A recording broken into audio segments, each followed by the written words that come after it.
Hello and welcome back to another episode of Generation Films. My name is American Ben. Back when I started watching The Expanse, I got through only 3 episodes, yes, just 3 episodes, before I stopped.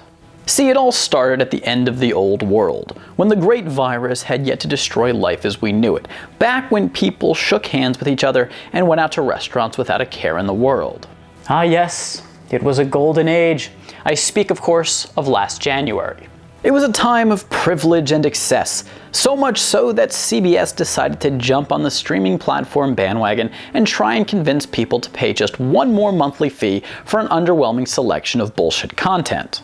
The big draw of CBS All Access, of course, was Picard, a new Star Trek series. Though I had just started The Expanse, the show kind of bored me through the first few episodes, so I decided to give old Picard a shot. By episode 4, I felt safe saying that Picard was pretty good, and I made a video advocating that people should give the show a chance despite its rumored overt political preachiness. Well, that was a mistake. I was wrong as fungus. Wrong as fungus. I still don't feel like the politics of the show were that evident, but nonetheless, by episode 9, the show had cratered harder than Eros into Venus. I mean, it sucked. Episode 9 was so bad in every way that I didn't even watch the final episode of the season, and at this point I hope they just slingshot Patrick Stewart and the rest of this new crew into the sun this time rather than around it. And so there I was weeks later, isolated in quarantine as a virus ripped through society. I was alone, cold, and swallowing frozen Hot Pockets whole. Come to think of it, that's probably why I was cold. I probably should have just microwaved them. But anyway, I was also left to fend for myself, sans a quality sci-fi program to sink my teeth into. So I said, screw it, I'll turn back on The Expanse and give it another shot. And the results... Brada Beltoloda, mi pensa. I love this goddamn show. It's so good. If it were possible to fornicate with a show, I would do it, and make little blonde-haired sociopathic Expanse spin-off babies. And I'll let you decide what side the sociopath comes from. But anyway, yeah, finally a goddamn good sci-fi show. Oh, watching The Expanse is like drinking from an oasis in a desert of shit. And thus, I'm going to be doing some videos on the show. Starting with the reasons that if you, like me, are late to the party, you should watch it right now. The first reason is Thomas Jane. I'm gonna take my pet nuke for a walk. See what's what. And that is all I should have to say on that matter. Let's move on.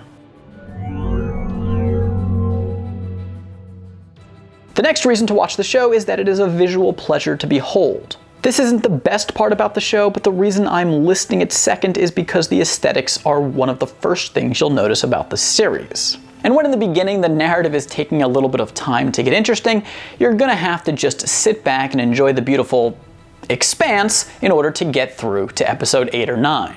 Space in the show is awesome. You get the feel that you are indeed lost among a vast darkness. When the crew and the Roci are hauling ass through the cosmos, you feel a sense of infinity and wonder, as you might if you were actually on the ship. But it's not just the great race across interstellar divides that's visually impressive. So too is Bobby Draper, but more importantly, the worlds and space stations leave little to the imagination. Rather, they're fully built and feel alive. To be fair, some of them actually are. I have been waiting so long for a sci-fi show that really doesn't hold back in terms of world building and that is constantly offering up fresh new settings. I thought The Mandalorian might pull that off. Nope, everything was Tatooine. Then I thought Picard might do it, and where the worlds did look good, I'd rather stab myself in both my eyes and then cut out my spleen with a batleth than ever watch that show again. In The Expanse, every world, every space station, every place is new, distinct, and detailed. Eros was one of the coolest places I've seen in any show ever, and its introduction coincided with the show evolving from tepid soap opera into engrossing thriller. The show's protomolecule spores working as space pheromones, absorbing into my skin and making me fall in love. You know, I never saw it coming, that a giant potato in the sky would save a wretch like me.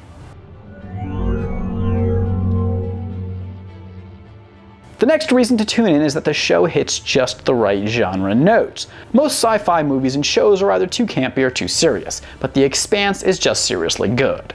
For instance, it has real comedic elements, and it uses good writing to accomplish such rather than fourth wall breaking jokes. You guys look like shit. The characters poke fun at each other and even get a bit salty at times. You're losing a lot of blood. I'll try to bleed slower. The show is a 3-course meal of good sci-fi, peppering a little bit of everything into a truly satiating narrative. Spicy romance, sweet action, bitter tragedy, and at times, the show will offer up a pungent serving of horror as well. Post episode 9 of the first season, the show never really falls flat, and with the beginning of season 2, you'll just keep craving more and more. The next reason, and a major reason of course, to watch the show is the characters. I usually get what a show is trying to get you to believe about its characters, but it's not often that the show is actually successful in doing so. But largely, The Expanse will have you utterly convinced. Its characters are real and very well written. The eclectic cast keeps the show fresh, with every character offering something new and different. Yeah, Holden is the classic one-dimensional ship captain, but the sea around him is filled with a menagerie of complex and colorful people. Amos, for instance, is an incredibly dynamic character. He's not completely evil or completely good. And he's completely aware of the darker side of his nature. As though a man of few words, he's a man of many thoughts. And those kids, they use them too. Some people deserve to be punished. Like any good man, he truly cares about his friends, but he'll kill them if need be. And who is more believable than Christian of Asarala? Her personality matches her position.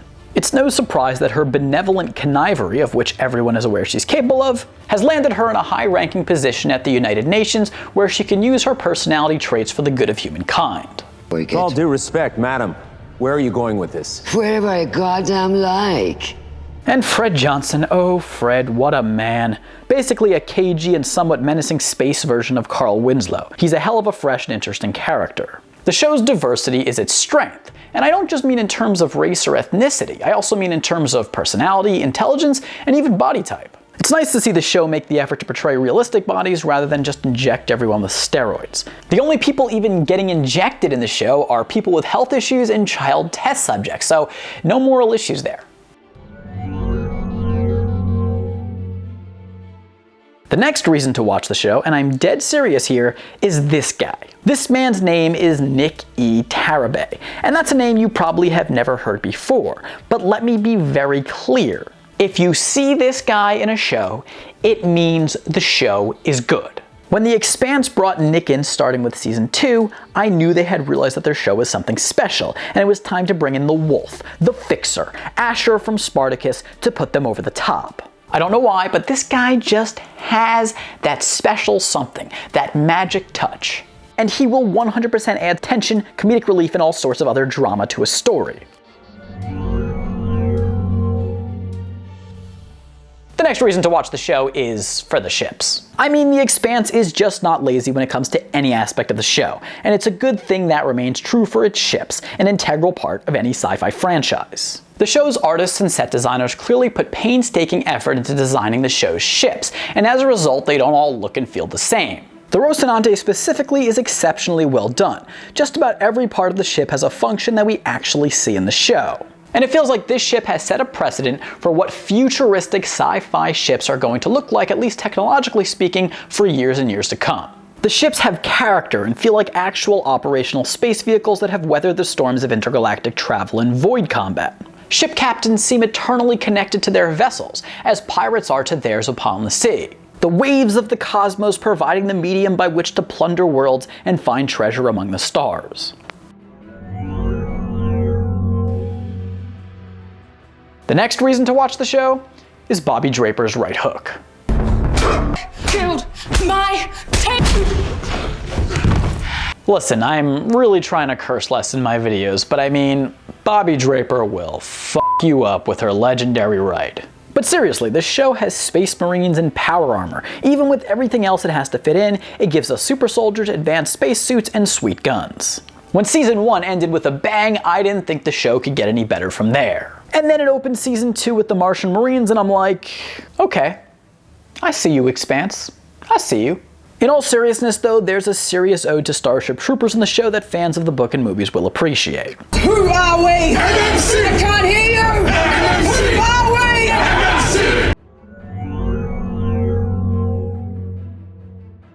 The next reason to watch the show is for the conflict. Rather than simply offer up the usual medley of alien space baddies, which, don't get me wrong, can be fun, The Expanse provides a more mature narrative, one of conflict among humans. And while, speaking from experience, aliens are much more fun to kill, the fight in The Expanse is not only realistic, but seems kind of possible. There are really no absolute villains in the show, though they do have some depraved individuals, just players in the conflict, and the show provides for enough complexity in terms of plot for viewers to be able to struggle with placing fault and taking sides among the factions, a major theme of the show. Mars, Earth, and the Belt all play a significant role in exacerbating tensions and ultimately causing bloodshed among the parties in the conflict. And even when some specific character might carry out a more obviously malevolent action, there is almost always a logical explanation for why they did so aside from just pure evil. The central plot in the show is far from cliched and keeps you guessing the entire way. And not with cheap thrills and plot twists either, but with an authentically evolving conflict that is subject to the same chaos that we see in real-life international relations. And this is no accident. The show mirrors a lot of difficult issues that we deal with on modern-day Earth, and this is the next reason to watch the show. Usually, shows that push moral lessons about tangible real-life issues are insufferably preachy and stupidly political. Instead, though, The Expanse asks larger questions that people of any political disposition can engage with. What are the consequences of unrestrained advancement in technology? What kinds of conflict will the future of space exploration and eventually planetary expansion beget? Does Mars have a right to self-determination? What courses of action are appropriate for the Belters to take in order to alleviate the suffering of their people? Does Earth have more of an obligation to address systemic inequality throughout the galaxy? Now, these questions, which the show definitely asks, could have potentially subverted the show. So why didn't it, and on the contrary, make the show even more compelling? Well, a couple of reasons. One, the writing is good, and when the writing is good, obvious political messaging is less obnoxious. And two, the show really only asks the questions. It doesn't answer them and tell you what to think. So this allows viewers to engage with the themes of the show rather than just feel lectured.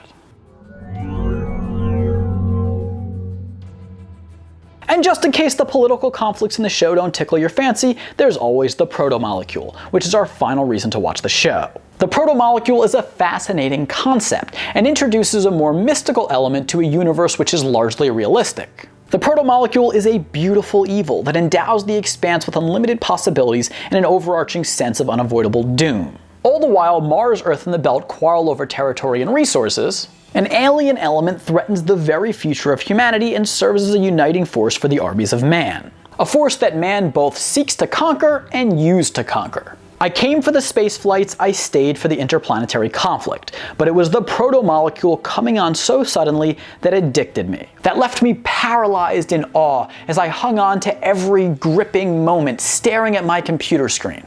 Staring for hours on end, even as blue barnacles burst forth from every pore in my body, signaling that the show's infection had taken root in my blood.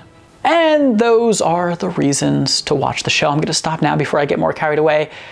I suppose people are going to ask me if I have any criticisms of the show. Yeah, I do have some minor ones. I would say my biggest one is that the show could have a little bit more guts and take some more chances. I don't want it to be Game of Thronesy in which it's just killing off people left and right for no good reason, but it should make it so there's kind of higher stakes. I get that they want to be positive, and I know like Star Trek fans are going to love that kind of thing, and I like the fact that it's not that dark, but it could use a little more risk, a little higher stakes.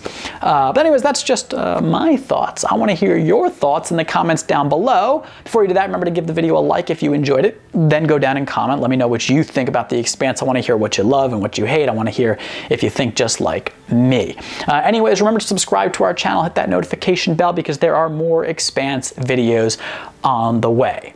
For now, my name is American Ben, and I'll catch you next time. Generation Films, peace.